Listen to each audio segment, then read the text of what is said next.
चलो चल के देखें बहारे मदीना, चलो चल के देखें बहारे मदीना, मिलेंगे वही ताजदारे मदीना।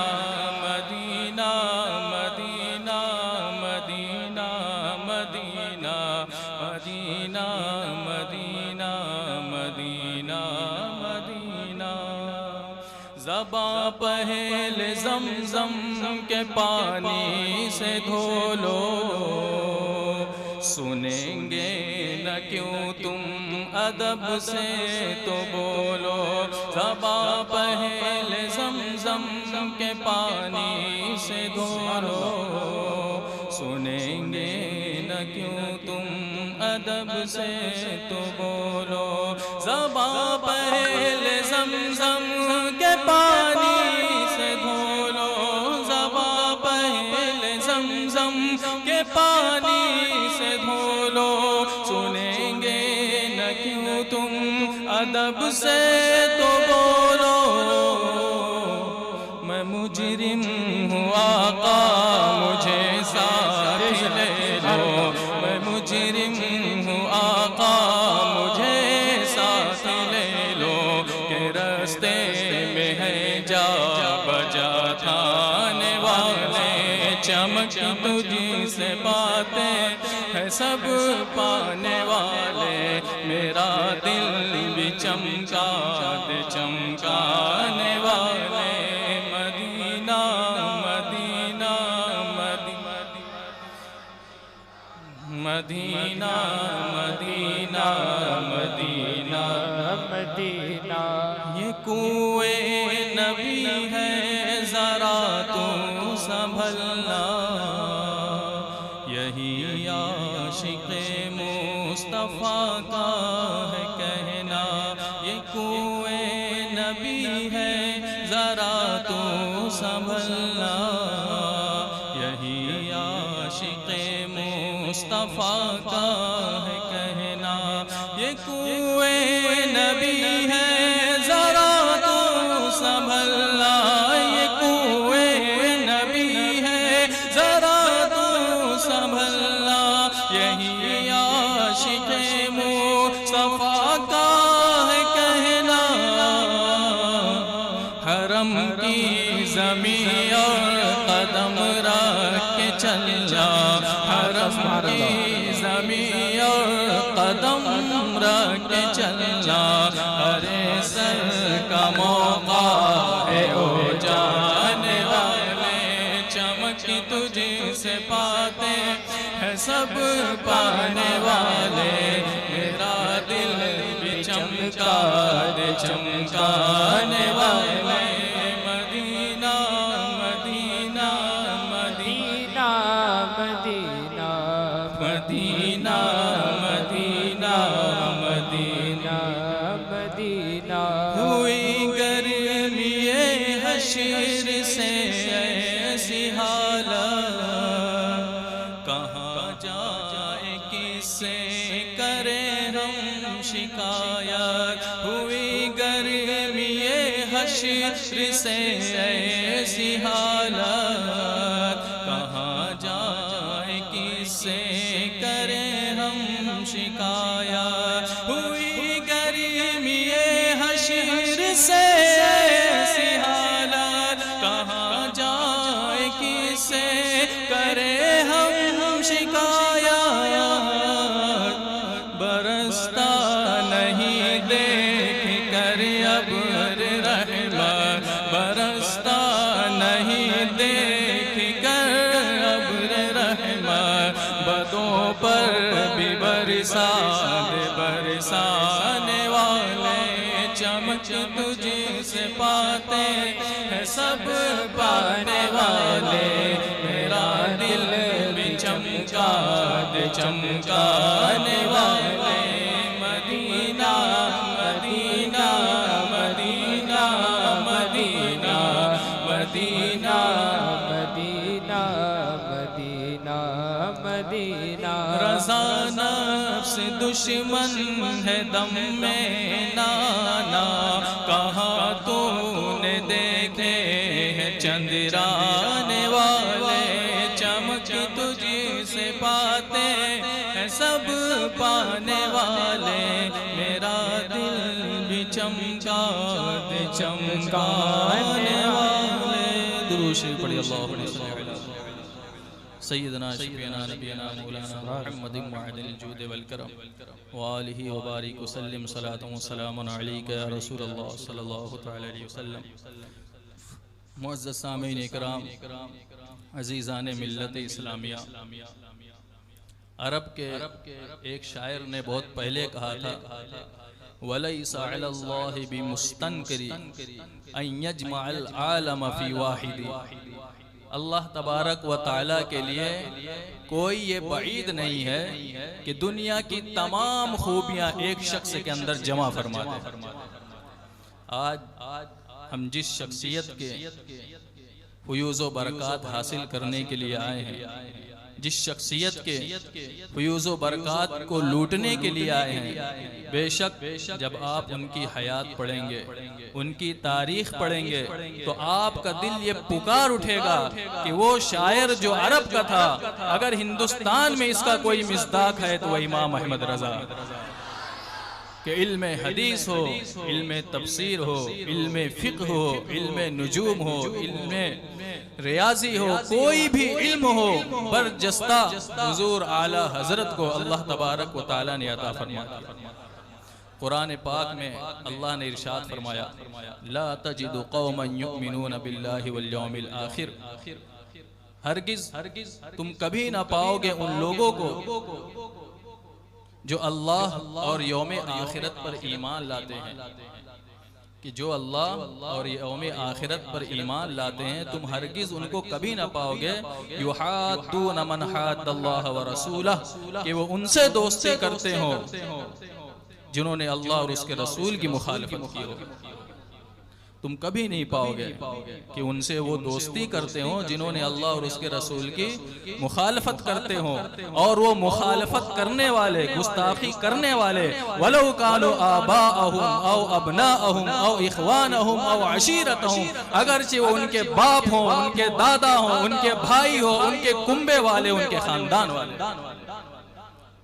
तो जब इस मर्तबे पर आदमी पहुंच जाता है कि वो अल्लाह और उसके रसूल के दुश्मनों को अपना दुश्मन समझता है, अगरचे वो उसके बाप हो, उसके चाचा हो, उसके भाई हो, उसके खानदान वाले हो, जब इस मर्तबे पर पहुंचता है तो कुरान फरमाता है, उलाइका कतब फी कुलूबिहिमुल ईमान, ये वो लोग हैं जिनके दिलों में अल्लाह ने ईमान नक्श फरमाया कि मोहम्मद से वफा तूने तो हम तेरे हैं, कि मोहम्मद से वफा तूने तो हम तेरे हैं, ये जहां चीज क्या है लौह कलम तेरे हैं। और मोहम्मद की मोहब्बत दीन हक की शर्त अव्वल है, अगर इसमें ही हो खामी तो सब कुछ नामुकम्मल। आला हजरत अली रहमा कि जब आप जिंदगी पढ़ेंगे तो बेशक इस आयत के मिस्दाक हुजूर आला हजरत नजर आते हैं। जिंदगी भर आपने सिर्फ उसी से मोहब्बत की जिसके दिल में अल्लाह और उसके रसूल की मोहब्बत भी की तो अल्लाह के लिए, और अदावत भी रखी तो अल्लाह के लिए, दुश्मनी भी की तो अल्लाह के लिए। अपनी जाती दुश्मनी आपने माफ कर दी, फुरूई मसाइल में अगर कुछ हुआ आपने नजरअंदाज कर दिया, लेकिन जब बात आई आमिना के लाल की, जब बात आई नामूसे रिसालत की, इरशाद फरमाते हैं किल के रजा है खंजरे खुखार बरकबार, आदा से कह दो खैर मनाए नशर। ये आला हजरत की शान है। और देखिए उन्हें क्या इनाम मिला। आला हजरत पैदा हुए 1272 हिजरी में, 1272 हिजरी, 14 जून 1856 ईस्वी में। लेकिन आला हजरत की तारीख पैदाइश जब आप अबजद के एतबार से, हुरूफ की तादाद के एतबार से निकालेंगे तो आला हजरत की पैदाइश के वक्त जो अबजद के एतबार से तरतीब निकाली जाती है, यही आयत निकलती है, उलाइका कतब फी कुलूबिहिमुल ईमान, ये वो लोग हैं जिनके दिलों में अल्लाह ने ईमान नक्श फरमाया। गोया आला हजरत ऐसी तारीख में तशरीफ ला रहे हैं कि अल्लाह तबारक व ताला ने उनके ईमान के मजबूत होने की बशारत अता फरमा दी। इसी वजह से उलमा फरमाते हैं कि आला हजरत उन लोगों में से हैं जिनके दिलों में अल्लाह ने ईमान को नक्श फरमा दिया। खुद आला हजरत फरमाते हैं, खुदा की कसम अगर मेरे दिल के दो टुकड़े कर दिया जाए तो तुम देखोगे एक में ला इलाहा इल्लल्लाह लिखा है तो दूसरे में मोहम्मद रसूलुल्लाह। इसीलिए तो सरकार मुफ्ती आजम फरमाते हैं, हबीबे खुदा का नजारा करूं मैं, दिलो जान उन पर निसारा करूं मैं, खुदा एक में है और एक में मोहम्मद, अगर अपना दिल दो पारा करूं। तो ये आला हजरत रज़ी अल्लाह ताला अन्हु की शान है। पूरी जिंदगी आपने इशाअते दीन के लिए काम किया। आला हजरत रज़ी अल्लाह ताला अन्हु जब पैदा हुए, आप देखिए कि अल्लाह तबारक व ताला हर सदी में एक ऐसे शख्सियत को पैदा फरमाता है, मन युजद्दिदु लहा दीनहा, जो शरीयत के लिए, शरीयत इस्लामिया के लिए, लोगों के लिए उनके दीन को तरोताजा कर देता। आप देखेंगे आला हजरत का दौर कैसे फितनों से भरा हुआ था। सुन्नतों पे अमल तर्क हो चुका था, सुन्नतें मुर्दा हो चुकी थी, नए नए अकायद पैदा हो रहे थे, नए नए फितने पैदा हो रहे थे। ज़माने रसूल से मुखालिफीन इस्लाम ने ये देखा कि मुसलमानों से अगर मुकाबला करना है, आमने सामने का मुकाबला कभी नहीं जीत सकते।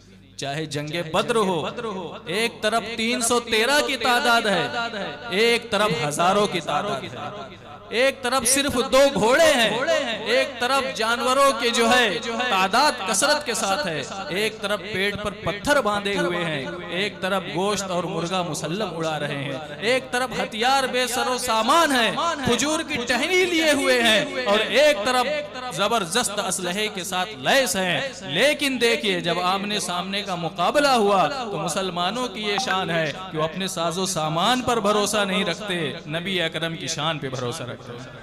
रसूल अकरम के साथ गए, तारीख गवाह है कि 313 1000 पर भारी पड़ गए। जंगे उहुद का मारका पेश आया, जंगे खैबर का मारका पेश आया, वहां से लेकर सहाबा के दौर में, हजरत उमर फारूक के दौर में, हजरत सलाहुद्दीन अय्यूबी के दौर में बड़ी बड़ी जंगे मुसलमानों से आमने सामने की हुई, लेकिन काफिर हमेशा पसपा हुए।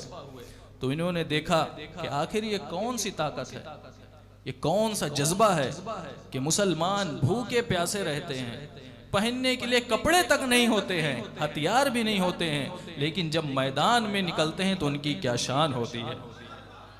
जंगे यरमूक में हजरत खालिद बिन वलीद को जब सिपह सालार बनाकर भेजा गया, जबला बिन अहम गस्सान की फौज की तादाद कितनी थी? 60,000 जंगे यरमूक में। और जब हजरत खालिद बिन वलीद को गालिबन हजरत साद इब्न वक्कास ने भेजा तो आपने अर्ज किया मेरे साथ सिर्फ 30 सहाबा को भेजिए, एक सहाबी 2000 काफिरों पर भारी है। तो ये शान थी, ये कौन सी ताकत थी? ये ईमान की ताकत थी कि अल्लाह तबारक व ताला ने उनके दिलों में ये रौब पैदा फरमाया था कि लोग देखकर दहशत में आ जाते थे। जब काफिरों ने देखा कि आखिर ये कौन सी ताकत है कि बेसरो सामान होते हैं फिर भी गालिब आ जाते हैं, तो उन्होंने यही अंदाजा लगाया कि हो न हो इनके दिल में एक ऐसी ताकत है, जो ताकत बड़े बड़े हथियार और असलहों पर भारी आ जाती है। वो कौन सी ताकत है? वो इश्क़ रसूल की ताकत है, इश्क़ नबी की ताकत है। जब इश्क़ रसूल में सरसार हो जाते हैं, नबी का चेहरा आंखों के सामने आ जाता है, तो अपने जान को जान नहीं समझते हैं, माल को माल नहीं समझते हैं, बल्कि आला हजरत की जबान में कहते हैं जान है इश्क़ मुस्तफ़ा, रोज फजू करे खुदा, जिसको हो दर्द का मजा नाज़े दवा उठाए। ये शान थी। तो इन्होंने कहा कि लड़ने से कुछ होने वाला नहीं है, बस जो ताकत इश्क़ रसूल की है वो इनके दिल से निकाल दो, ये अपने आप मर जाएंगे। तो इस मिशन के तहत 2 ग्रुप पैदा किए गए। एक वो ग्रुप जिसको ये जिम्मेदारी दी गई कि मुसलमानों के जाहिर को बदल दिया जाए, सुन्नत रसूल उनके चेहरों से हटा दिया जाए, लिबास रसूल उनके जिस्म से हटा दिया जाए, खाने पीने का जो तरीका है सुन्नत तरीका उससे उन्हें दूर कर दिया जाए। तो ये ग्रुप बहुत तेजी से बढ़ा। तरक्की के नाम पर उसने कहा कि दाढ़ी रखना ये तरक्की नहीं है, खड़े होकर पेशाब करना तरक्की है। जिसने कहा बैठकर खाना सुन्नत नहीं है, खड़े होकर बफे सिस्टम करना तरक्की है। इस तरीके से गुमराह कर करके जाहिर को इस तरह बदल दिया कि वो रसूल अकरम के तरीके से जाहिरन दूर हो गए। ये फिरका कामयाब हो गया। फिर एक दूसरा फिरका पैदा किया गया जो उनके बातिन को बदलने वाला था, जो उनके अकीदे को बदलने वाला था, जो मुस्तफ़ा सल्लल्लाहु अलैहि वसल्लम से दिली रिश्ता था उसको खत्म करने वाला था। यह गिरोह कोई इंजीनियरों का गिरोह नहीं था, ये कोई कॉलेज से पढ़ने वालों का गिरोह नहीं था, ये एक बड़े बड़े मौलानाओं का गिरोह था जिनके सरों पर पगड़ियां थी, जिस्म पर जो है जुब्बे थे और क़ाल अल्लाह क़ाल रसूल की सदाएं बुलंद कर रहे थे। ऐसे लोगों को खरीद कर एक फौज तैयार की गई। उनके हाथों से ऐसी ऐसी किताबें लिखी गई जिसमें उन्होंने अकायदे अहले सुन्नत पर हमला किया, मुसलमानों को काफिरों मुशरिक तक बनाया और मामूलात अहले सुन्नत पर जी खोल कर हमला किया और भोले भाले मुसलमानों को बहकाना शुरू किया कि देखो जो है सिर्फ अल्लाह है, अल्लाह के सिवा कुछ नहीं है। हुजूर का काम सिर्फ हम तक दीन पहुंचा देना था, बस पहुंचा दिए, अब क्या काम है उनका। माज़अल्लाह वो तो मर गए, जैसे सब मिट्टी में मिलते हैं वो भी मिट्टी में मिल गए। इसी तरीके से दूसरी किताबें लिखी गई कि रसूल अकरम का जो इल्म है वो क्या है। कुरान में कोई आयत नहीं है, हाँ कुरान में शैतान के इल्म के बारे में आयत है। शैतान का इल्म नस्से कतई से साबित है, हुजूर के इल्म के लिए कौन सी नस कतई है। शैतान के इल्मों को बढ़ा दिए लोग, हाँ अल्लाह रसूल कहे, कुरान हदीस कहे, लोग मुंडी हिलाने लगे, हाँ सही कह रहा। फिर किताब लिखी गई कि हुजूर को अगर इल्मे गैब है तो हमें और आपको भी तो इल्मे गैब है। कुल इल्मे गैब तो सिर्फ अल्लाह को है, अल्लाह के अलावा सबको बाज ही इल्मे गैब है, तो हुजूर को भी बाज हमें भी बाज, तो हुजूर की क्या तखसीस। ऐसा इल्मे गैब तो जानवरों को भी है, बच्चों को भी है, पागलों को भी है, माअल्लाह। तो इस तरीके से किताबें लिखी गई, ये उल्मा की टीम तैयार की गई। मलका विक्टोरिया अंग्रेजी हुकूमत के हाथों से ये किताबें मुल्क में तकसीम की गई। घरों घर में झगड़ा पैदा हुआ, माँ बाप के दरमियान, भाई भाई के दरमियान, मोहल्ले मोहल्लों के दरमियान इन किताबों की वजह से ऐसा झगड़ा पैदा हुआ। और ये फिरका इसका काम था सिर्फ दिल से इश्क रसूल निकाल दिया जाए, नमाज रोजे में फंसा कर इनके दिल की दुनिया को बदल दिया। दोनों फिरके अपना अपना काम कर रहे हैं। लोग बज़ाहिर बस उनके हाथों की कठपुतली बने हैं, किधर जाएं। कोई जो है जाहिर बदल रहा है, कोई अल्लाह रसूल के कलाम सुनाकर बातिल बदल रहा है, कोई तरह तरह के अकीदे गढ़ रहा है। मुसलमान जो अहले सुन्नत वल जमाअत सच्चे अकीदे वाले थे वो तड़प रहे थे, परेशान हो रहे थे कि आखिर इसका मामला क्या है, ये किस तरह मुसलमानों के जाहिर और बातिन की हिफाजत होगी। लेकिन समझ लो कि जब जब अल्लाह तबारक व तआला के दीन पर हमला होता है, जब जब कोई जरूरियात दीन का इनकार करता है, जब कोई ज़कात का इनकार करता है तो अल्लाह अबू बकर सिद्दीक को पैदा फरमाता है। जब कोई यजीद बनकर पैदा होता है इमाम हुसैन को पैदा फरमाता है। जब कोई खल्के कुरान का मसला उठाता है तो अल्लामा हजरत इमाम इब्न हंबल को पैदा फरमाता है। और जब कोई मुसलमान होकर नया दीन निकालता है मुजद्दिद अल-फ़सानी को पैदा करता है। लेकिन जब ऐसा फितना पैदा होता है कि इन सब फितनों का मजमुआ होता है, जिसका कोई जवाब नहीं होता है, जिसका कोई जवाब पर नहीं पड़ता है, लोग परेशान होते हैं, तो ऐसे वक्त में अल्लाह तबारक व तआला ने 14वीं सदी के मुजद्दिद इमाम अहमद रज़ा खां को बरेली की सरजमीन पर पैदा फरमाया। इन लोगों ने कहा रसूल मरकर मिट्टी में मिल गए, या रसूल अल्लाह मत कहना। आला हजरत ने फरमाया नारा कीजिए या रसूल अल्लाह का, मुफलिसो सामान दौलत की गैज़ में जल जाए बेदीनों के दिल, या रसूल अल्लाह की कसम।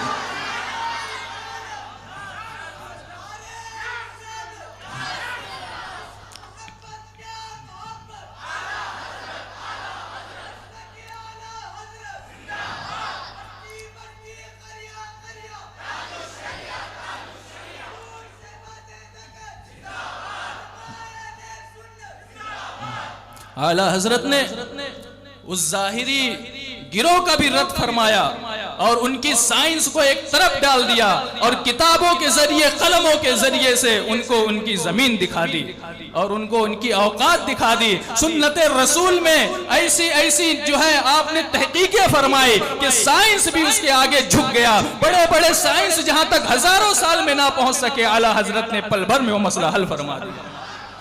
और जब बातिनी फिरके की बारी आई तो सिर्फ एक एक अकीदे पर, जिसके बारे में कहते थे कुरान में कहा है, हदीस में कहा है, तो सिर्फ एक एक अकीदे पर आला हजरत ने हजारों आयतें और लाखों हदीसों के शक्ल में किताबें तैयार फरमा दी। आला हजरत ने हमारे ईमान की हिफाजत फरमाई, उनका हम पर एहसान है।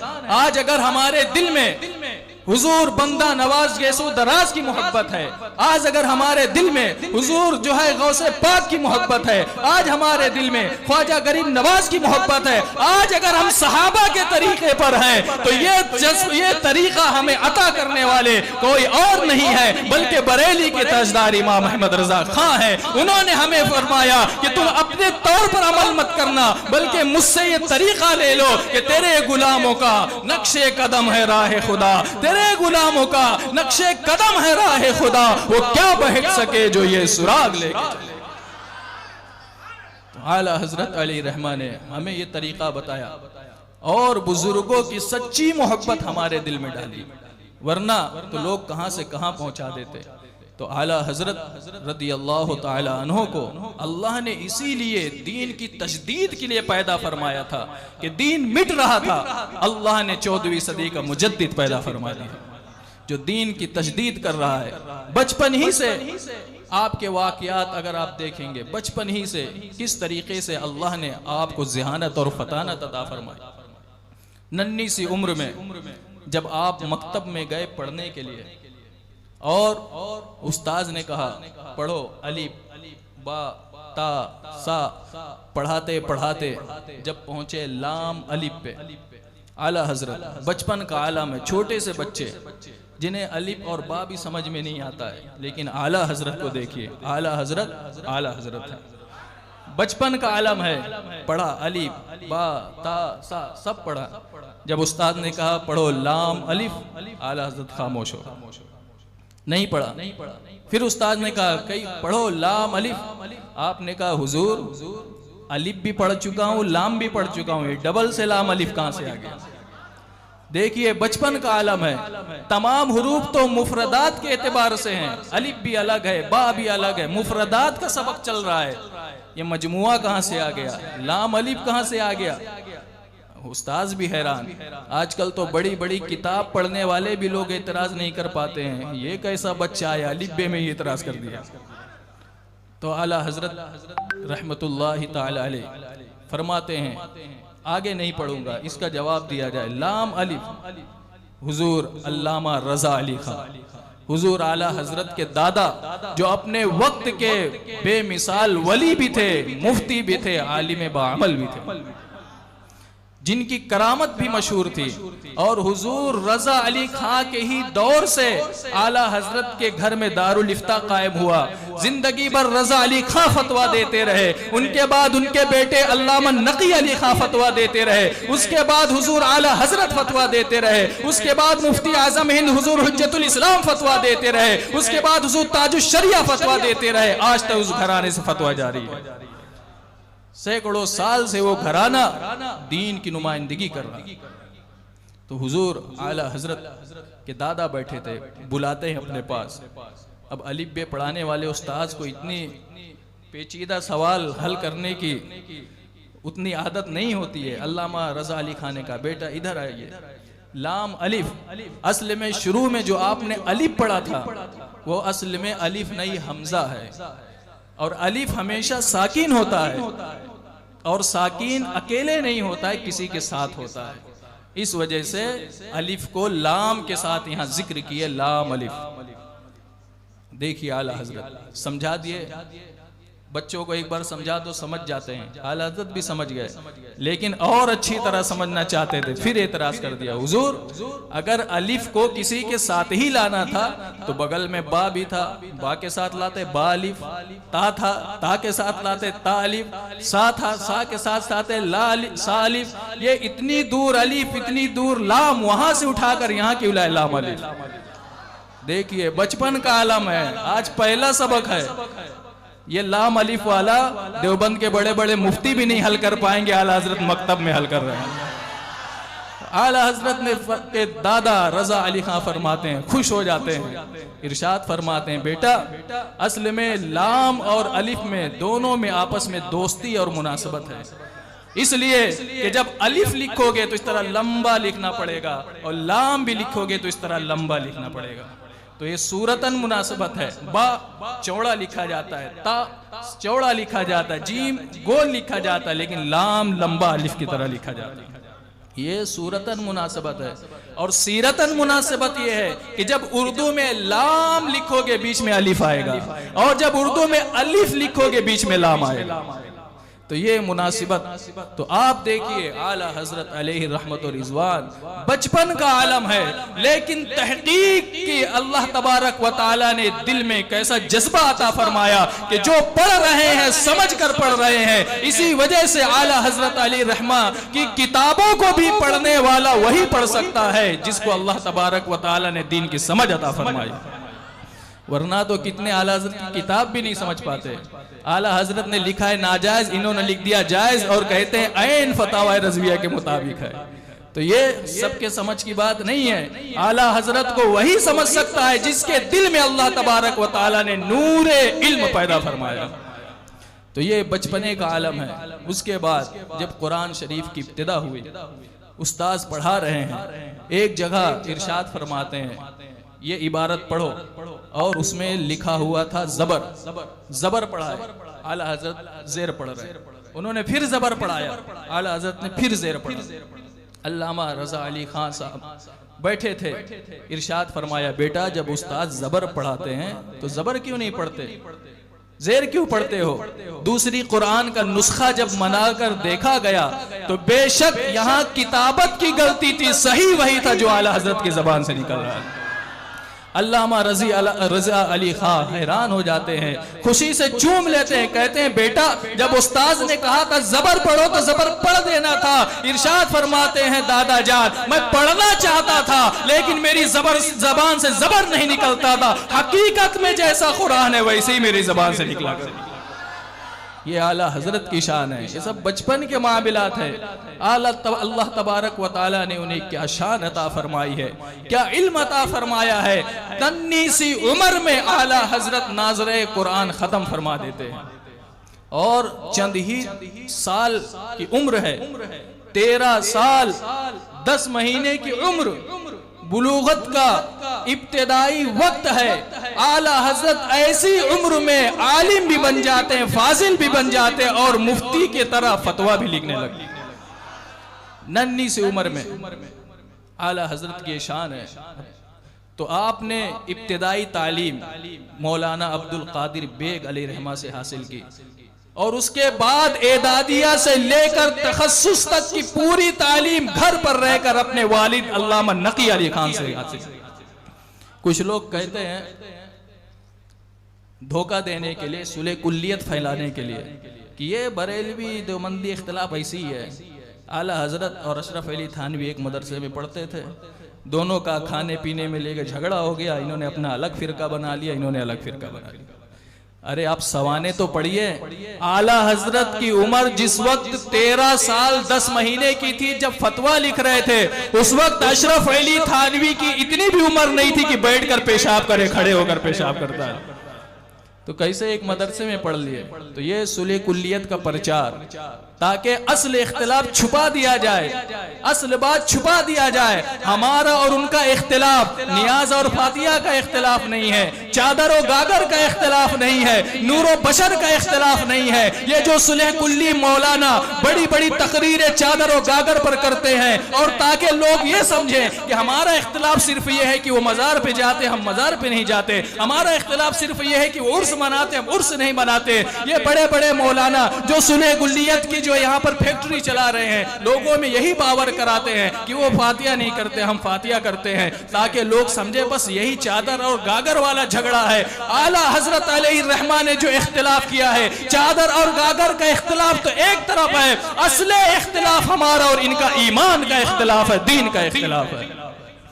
हमारा इख्तिलाफ उनसे असले इख्तिलाफ वो है जो उन्होंने किताबों में हुजूर की शान में गुस्ताखियां की। हमारा इख्तिलाफ उनसे वो है जो उन्होंने हुजूर के इल्म को शैतान के इल्म से कम कहा। हमारा इख्तिलाफ वो है कि हुजूर के इल्म को जानवरों के इल्म से तशबीह दी। हमारा इख्तिलाफ वो है कि हुजूर के आखिर नबी होने का इनकार किया। और ये वो इख्तिलाफ है कि जिसके कहने वाले भी काफिर और उनको मुसलमान समझने वाले भी काफिर, जिनके बारे में उलमाए हरमैन शरीफैन ने फतवा दिया, मन शक्क फी कुफ्रिही व अज़ाबिही फ़क़द कफ़र, ये भी काफिर, इनको मुसलमान समझने वाला भी काफिर। तो असल इख्तिलाफ क्या है? ईमान का इख्तिलाफ है। जाती इख्तिलाफ होता तो आला हज़रत छोड़ देते, फुरूई इख्तिलाफ होता तो थोड़ा नजरअंदाज कर देते, लेकिन ये फुरूई इख्तिलाफ नहीं है, ये रोटी और पैसे का इख्तिलाफ नहीं है, ये उस चीज का इख्तिलाफ है जिसको अल्लाह तबारक व तआला ने सबसे अजीम हमारे लिए नेमत बनाकर अता फरमाई है। पूरे कुरान में अल्लाह ने ये नहीं फरमाया कि मैंने तुम्हें आंख दी है तुम पर एहसान कर दिया, तुम्हें कान दिया है तुम पर एहसान कर दिया, तुम्हें दौलत दी है तुम पर एहसान कर दिया, लेकिन ईमान दिया तो इरशाद फरमाया कुल ला तमुन्नु अलैया इस्लामकुम बलिल्लाहु यमुन्नु अलैकुम अन हदाकुम लिल ईमान। ऐ महबूब फरमा दीजिए अपने ईमान लाने का एहसान मत जतलाओ, अल्लाह ने तुम पर एहसान जतला दिया कि तुम्हें ईमान की दौलत अता फरमाया। तो ये ईमान की दौलत है जो सबसे बड़ी दौलत है, अल्लाह ने एहसान जतलाया। आप अगर किसी को 2 रुपए दे दे तो एहसान नहीं जतलाएंगे, एहसान जतलाएंगे तो आपको 4 रुपए वापस कर देगा, लेकिन अगर किसी को 2 लाख दे देंगे तो एहसान जतलाएगा, 2 लाख दिए। तो अल्लाह तबारक व तआला ने आंख, दौलत, बेटे, बीबी, माँ बाप पर एहसान नहीं जतलाया, ईमान पर जतलाया और फरमाया लक़द मन्नल्लाहु अलल मुमिनीन इज़ बअसा फ़ीहिम रसूला, तुम पर एहसान फरमा दिया कि तुम्ही में से रसूल तशरीफ लेकर आए। तो ईमान पर एहसान जतलाया और रसूल आजम की तशरीफ आवरी पर एहसान जतलाया।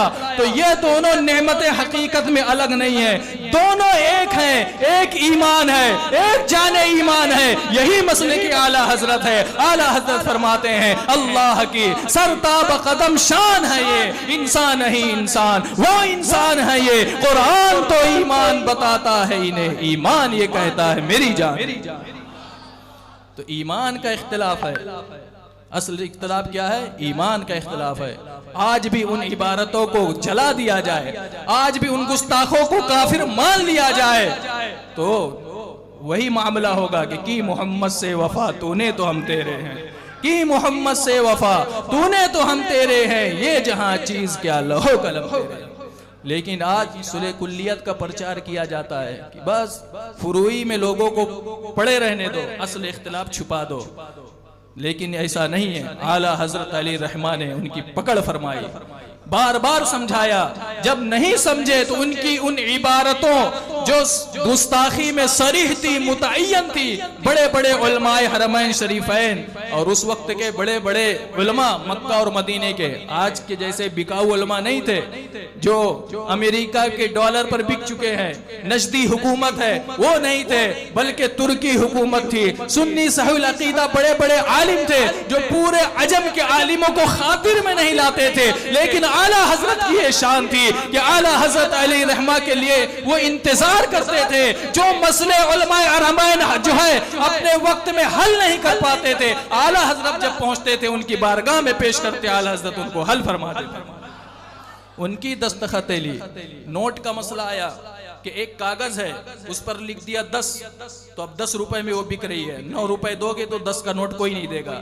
एक कागज है उस पर आपने लिख दिया 1000, तो अब 900 दोगे तो वो कागज आपको कोई नहीं देगा। 1000 में वो कागज बिकेगा, हालांकि एक कागज है।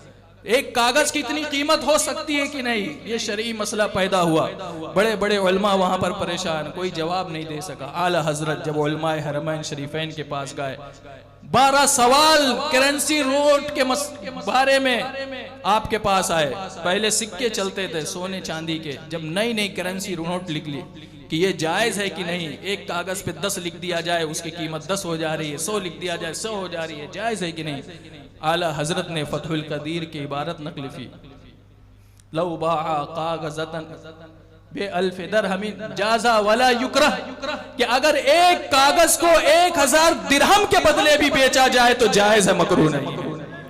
बड़े बड़े उलमाए हरमैन शरीफैन भी फतहुल कदीर पढ़ते थे, हदीसें पढ़ते थे, लेकिन जहां आला हजरत की निगाहें पहुंच रही है, बड़े बड़े उलमा की नहीं पहुंच रही है। इसी वजह से उलमाए अरब फरमाते थे, बड़े बड़े उलमा आते हैं, उलमा खातिर में हरमैन शरीफैन के नहीं लाते, लेकिन अहमद रजा की शान ये है कि जब अरब में तशरीफ लाते हैं तो अहले हरमैन के उलमा ऐसा लगता है कि अहमद रजा का इंतजार फरमा रहे हैं। तो इस तरीके से बहुत मसले हुए।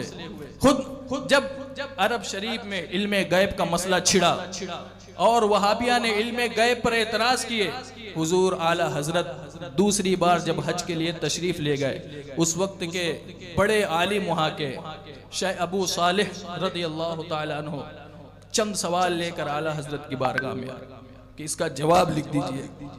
आला हजरत ने कहा कलम दवात लाओ, अभी लिख देता हूँ। कहा नहीं, ऐसा जवाब लिखिए कि गुस्ताखे रसूल अकरम के इल्मे गैब का इनकार करने वालों के कहीं मुंह दिखाने की जो है हिम्मत ना हो, ऐसा जवाब हमें चाहिए। बड़ा जवाब चाहिए, मोतबर जवाब चाहिए, तहकीक से पुर जवाब चाहिए। तो आला हजरत ने कहा इसके लिए वक्त चाहिए। 2 दिन का वक्त मिला। पीर के दिन आपको हुक्म दिया गया, मंगल बुध का जुमेरात को सुबह फतवा हमें दीजिए, और शरीफ मक्का के गवर्नर के दरबार में ये फतवा पेश किया जाएगा जहां पर ये इख्तिलाफ मचा हुआ। आला हजरत ने लिखना शुरू किया।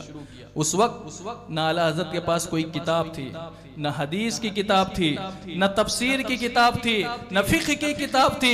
ऊपर से बुखार की शिद्दत में मुलविस थे, बुखार की शिद्दत में थे, और तरह तरह के लोग मुलाकात करने वाले भी आ रहे थे, मुश्किल से वक्त निकाल रहे थे। फिर भी आला हजरत अल्लाह के भरोसे पर लिखना शुरू करते हैं। एक मोटी किताब 2 दिन का जब टोटल वक्त निकाला गया तो 8.5 घंटे में आला हजरत ने बुखार की हालत में अद्दौलतुल मक्किया तैयार फरमाया।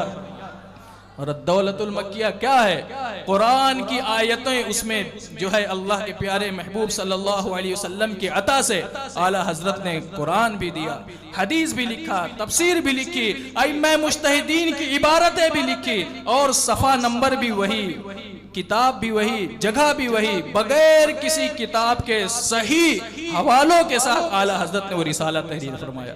जुमेरात के दिन जब शरीफ मक्का के साथ ने शेख अबू साले वो रिसाला पढ़ना शुरू करते हैं, जब शुरू में वो हिस्सा पढ़ा गया, पढ़ते पढ़ते पढ़ते पढ़ते एकदम मजमे का रंग बदल गया।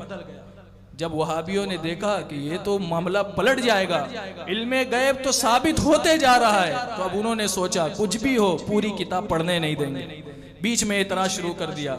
शेख अबू साले फरमाते हैं एतराज क्यों करते हो, चुप रहो, हो सकता है तुम्हारे एतराज का जवाब आगे किताब में हो।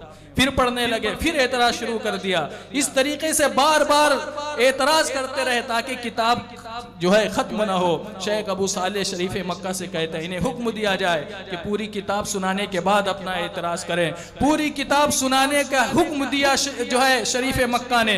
उस वक्त वहाँ भी खामोश हो गए। किताब शुरू हुई, पढ़ते पढ़ते पढ़ते पढ़ते इल्मे गैब के मुताल्लिक हुजूर अकरम को जो इल्मे गैब है वो भी साबित हो गया, उस पर जो एतराज है उसका जवाब भी हो गया।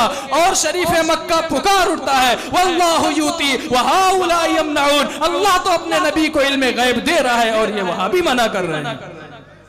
पूरा रंग मजमे का बदल गया और वहां भी खाइबो खासिर हुए। अल्लाह तबारक व ताला ने अपने इस महबूब बंदे के सदके तुफैल में अपने महबूब के इल्मे गैब को साबित फरमा दिया। एक बड़ा फितना दब गया, मुसलमानों के अकीदे की हिफाजत हुई। बड़े बड़े उलमाए हरमैन जिस मसले में परेशान होते थे, आला हजरत उन्हें चंद लम्हों में हल कर दिया करते थे। इसी वजह से तो उलमाए हरमैन शरीफैन कहते थे कि आला हजरत अहमद रजा क्या है, आयतुम मिन आयातिल्लाह, मौजिज़तुम मिन मौजिज़ाति रसूलिल्लाह। अहमद रजा अल्लाह की निशानियों में से एक निशानी है, रसूल पाक के मौजिज़ों में से एक मौजिज़ा। तो ये आला हजरत की शान है। आला हजरत अजीमुल बरकत रज़ी अल्लाह तआला अन्हु 14 साल की नन्ही सी उम्र से फतवा लिखना शुरू किए, और 14 साल की उम्र में आप जो फतवा लिखते थे, उस वक्त के 100 आलिमों पर आपका फतवा भारी हो जाता था।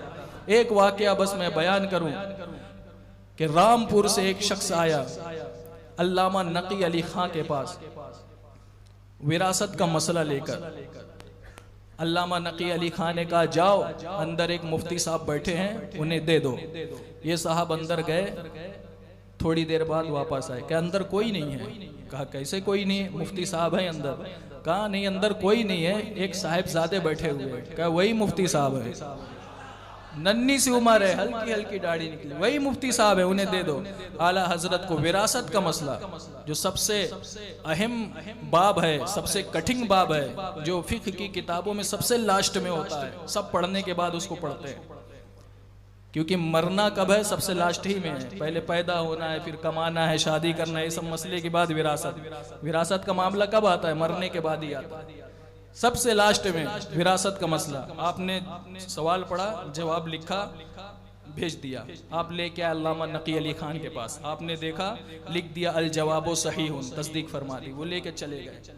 अब वो इस्तिफ्ता आया था नवाब रामपुर के तरफ से। नवाब रामपुर के कोर्ट में विरासत का एक मुकदमा चल रहा था। अब ये शख्स वो फतवा लेकर और इसके साथ एक और लंबा फतवा चस्पा करके नवाब रामपुर के पास ले जाते हैं। अब नवाब रामपुर ने देखा कि सवाल एक है, जवाब दो तरह के हैं। एक छोटा सा जवाब है जिसमें सिर्फ 2 आलिमों की दस्तखत है, और एक लंबा जवाब है जिस पर 100 आलिमों की दस्तखत है। कितने आलिमों की दस्तखत? 100 आलिमों की दस्तखत। और उसमें उस वक्त के सबसे बड़े मुफ्ती, रामपुर के मुफ्ती इरशाद आलम साहब रहमतुल्लाह अलैह की भी दस्तखत। नवाब रामपुर ने बुलाया मुफ्ती साहब को, कहा ये पढ़िए आप।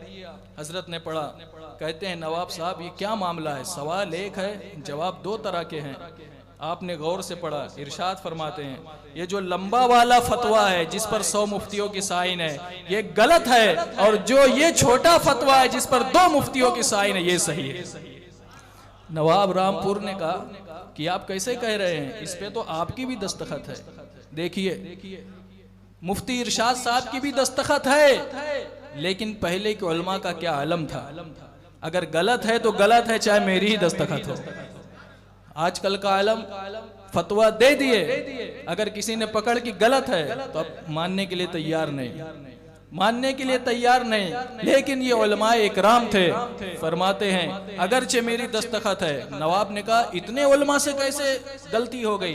कहते हैं कि मैंने तवज्जो से नहीं पढ़ा था, मैंने दस्तखत कर दिया, मेरे दस्तखत को देखकर इन लोगों ने भी दस्तखत कर दिया, लेकिन आपने तवज्जो दिया तो अपने गौर से पढ़ा। तो मैं यही कहता हूँ कि बरेली का जो फतवा है वही सही है, रामपुर और सहारनपुर का फतवा गलत है। तो ये आला हजरत के बचपन की शान है कि अभी छोटी सी नन्ही सी उम्र है, 14 साल की उम्र है, लेकिन उस वक्त भी जो फतवा लिखते थे बड़े बड़े 100 आलिमों के ऊपर आला हजरत का फतवा भारी हो जाता है। ये हुजूर आला हजरत की शान है। आप इश्क़े रसूल से पुर थे, और सबसे बड़ी खुसूसियत आपके अंदर क्या थी कि अल्लाह और उसके रसूल के दोस्तों से मोहब्बत और दुश्मनों से अदावत। यही वो बड़ी सबसे बड़ी नेमत है। अल्लामा इब्ने हजर मक्की अपने किताब में लिखते हैं कि एक आलिम साहब का इंतकाल हुआ, एक आलिम साहब का इंतकाल हुआ। ख्वाब में किसी ने देखा और पूछा कि क्या मामला हुआ, तो उन्होंने कहा मुझे जन्नत मिली है। क्या मिली है? जन्नत। और कहते हैं सुनो, जन्नत इसलिए नहीं मिली है कि मैंने इल्म हासिल किया है, मैंने जो है लोगों को पढ़ाया है, मैंने नमाज पढ़ी है, मैंने तिलावत की है, मैंने रोजा रखा है। जन्नत मुझे सिर्फ उस निस्बत की वजह से मिली है जो एक कुत्ते को अपने राई से निस्बत होती है। एक कुत्ते को अपने राई से निस्बत होती है। राई यानी चरवाहा। जब आदमी भेड़ियों को चराने जाता है तो वो चरवाहा है, और साथ में एक कुत्ता रखता है जो इन भेड़ियों की हिफाजत करता है, भौंकता है ताकि कोई भेड़िया इन्हें न खाए। तो कहते हैं वो निस्बत जो एक कुत्ते को एक राई से होती है, उस निस्बत की वजह से मुझे जन्नत मिली है। हम जो है भौंकते रहते हैं, मना करते रहते हैं। रसूल अकरम ने फरमाया मना करते रहो, माने या ना माने इनका काम है, मना करना तुम्हारा काम है। इस निस्बत की वजह से अल्लाह ने मुझे जन्नत अता फरमाई। कि रसूल अकरम ने खुद फरमाया है कि तुम भेड़िए हो, भेड़ हो, ना समझ भेड़, और ईमान के लुटेरे भेड़िए हैं। तो रसूल अकरम की इस छोटी सी उम्मत और इस ना समझ उम्मत जो जहालत में मुब्तला है, ये सीधी सादी भेड़िए लुटेरे के लिए लूटने के लिए खड़े हैं, ईमान पे डाका डालने के लिए खड़े हैं। ऐसे वक्त पर रसूल अकरम सल्लल्लाहु अलैहि वसल्लम की मुबारक उम्मत की जो हिफाजत करे, उनका रद्द करे, उनका खुलकर जवाब दे, तो बेशक ये वो निस्बत है कि इस निस्बत पर 1000 नमाज 1000 रोजे अल्लाह की बारगाह में कुर्बान हो जाए। खुद आला हजरत फरमाते हैं कि ये वो निस्बत है कि जो नमाज पढ़ता है, एक कोने में बैठकर रियाजत कर रहा है, मुजाहिदा कर रहा है, कोई उसको टेंशन नहीं है, लेकिन जो दीन की तबलीग करता है वो तो ऐसा है जैसे ओखली में सर डाल दिया, इधर से भी पढ़ रही है, उधर से भी पढ़ रही है। आला हजरत फरमाते हैं कितने वो लोग हैं जिन्होंने मुझे आज तक देखा नहीं है, लेकिन सुबह उठते ही मुझे कोसते हैं, और लाखों बिहम्दिल्लाहि ताला ऐसे लोग हैं जिन्होंने मुझे देखा नहीं है, सुबह उठते हुए मेरे लिए दुआए खैर फरमाते हैं। तो ये है इल्म की शान। रसूल अकरम सल्लल्लाहु अलैहि वसल्लम के दीन की खिदमत का ये सदका है कि ये निस्बत फरमाते हैं मुझे जन्नत में ले गई। एक वाकया सुनाकर मैं अपनी तकरीर खत्म करना चाहता हूँ, वक्त काफी हो गया है। आला हजरत की बारगाह में एक शख्स पहुंचा, हैदराबाद दक्कन से। कहां से पहुंचा? हैदराबाद दक्कन से एक राबजी पहुंचा, क्योंकि यहाँ राबजी बहुत है, सुले कुल्ली भी बहुत हैं। तो इसी में से कोई पहुंचा आला हजरत का नाम सुनकर, तो हजरत नन्हे मियाँ अलैहि रहमा जो आला हजरत के खादिम थे, फरमाते हैं हुजूर एक राबजी हैदराबाद दक्कन से आया है, सिर्फ आपकी जियारत करने के लिए आया है, सिर्फ आपकी जियारत करने के लिए आया है। आप कुछ कहिएगा नहीं, जियारत करने के लिए आया, थोड़ा एक दो बात बोल दीजिएगा। इसी तरह बात कर रहे थे कि अचानक वो राबजी अंदर आया। अंदर आने के बाद एक कुर्सी पर बैठ गया। आला हजरत अलैहि रहमा बात करना तो दूर, उसके तरफ देखना भी पसंद नहीं फरमाया। बात करना तो दूर, उसके तरफ देखना भी पसंद नहीं फरमाया। थोड़ी देर बैठा रहा, उठा चला गया। हैदराबाद से आया था, हैदराबाद वापस आ गया। उसके बाद नन्हे मियाँ कहते हैं आला हजरत को सुनाते हुए, अजीब हाल है, अखलाकन कम से कम कोई इतनी दूर से आया है तो बात तो कर लेना चाहिए। आला हजरत जलाल में आते हैं, इरशाद फरमाते हैं हमारे बुजुर्गों ने हमें यही अखलाक सिखाया है कि दुश्मन अहमद पे शिद्दत कीजिए, मुल्हिदों की क्या मुरव्वत कीजिए, गैज़ में जल जाए बेदीनों के दिल, या रसूल अल्लाह की कसम कीजिए। हमारे बुजुर्गों ने हमें यही अखलाक सिखाया है। उठाओ किताब पढ़ो। हजरत उमर फारूक रदी अल्लाह ताला अन्हु के दौर में एक भिखारी है, भूखा है, प्यासा है, मस्जिद के सामने भीख मांग रहा है। हजरत उमर फारूक को रहम आ गया, फरमाते आला हजरत हाथ पकड़ा और उसको घर में ले गया, खाना लगाने का हुक्म दिया, खाना लगा दिया गया, पानी लगा दिया गया, दस्तरखान सज गया। जब खाने के लिए उसने लुकमा उठाया तो ऐसी बात कही जो गुस्ताखी से भरी हुई थी। रसूल अकरम की शान में गुस्ताखी हो रही थी। आला हजरत ने उसकी बेकसी नहीं देखी, मेहमान होना नहीं देखा, दस्तरखान उठाया, कान पकड़कर घर से उसे बाहर कर मारा। तो ये आला हजरत फरमाते हैं कि अखलाक वो है जो बुजुर्गों से हमें पहुंचा है। मस्जिद नबवी में सहाबा इकराम के साथ लोग बैठे हुए हैं, नमाज पढ़ने के लिए आए हैं। रसूल अकरम मिंबर पर तशरीफ ले जाते हैं, फरमाते हैं या फला इब्ने फला उखरुज मिनल मस्जिद फ इन्नका अंता मुनाफिक, निकल मस्जिद से इसलिए कि तुम मुनाफिक है। और जो जिसका रिश्तेदार था कान पकड़कर मस्जिद से बाहर निकाल दिया। फरमाते आला हजरत ये अखलाक है, वो अखलाक नहीं है कि अल्लाह और उसके रसूल को गालियां देते रहें और हम अपना अखलाक दिखाते रहें। तो अखलाक वो है जो सहाबा से हमें मिला है, अखलाक वो है जो रसूल अकरम के किरदार से हमें मिला है, अखलाक वो है जो हदीस ने हमें फरमाया है फ़इय्याकुम व इय्याहुम ला युदिल्लुनकुम व ला युफ्तिनूनकुम, न उनके करीब जाओ न उनके करीब आने दो ताकि तुम गुमराह न हो जाओ। तो आला हजरत अजीमुल बरकत रदियल्लाहु ताला अन्हु की पूरी जिंदगी इश्क रसूल में डूबी हुई थी और आपका मामला बस यही था कि आला हजरत रदियल्लाहु ताला अन्हु इस हदीस के मिस्ताक थे कि अल्लाह के प्यारे महबूब ने फरमाया इन्ना अहब्बल अमाल इलल्लाहि ताला अल हुब्बु फिल्लाह वल बुग़्ज़ु फिल्लाह, अल्लाह के बारगाह में सबसे पसंदीदा अमल ये है कि अल्लाह के लिए दोस्ती करना, अल्लाह के लिए दुश्मनी करना। तो सबसे पसंदीदा अमल यही है। तो अल्लाह तबारक व ताला हमें बुजुर्गों के तरीक़ों पर चलने की तौफीक अता फरमाए, बद मजहबों से दूर रहने की तौफीक अता फरमाए, आला हजरत के तालीमात पर अमल पैरा होने की तौफीक अता फरमाए। तेरे गुलामों का नक्शे कदम है राह खुदा, वो क्या बहक सके जो ये सुराग लेकर चले। अस्तगफिरुल्लाह रब्बी मिन कुल्लि ज़ंबि व अतूबु इलैह। अस्सलामु अलैकुम व रहमतुल्लाह।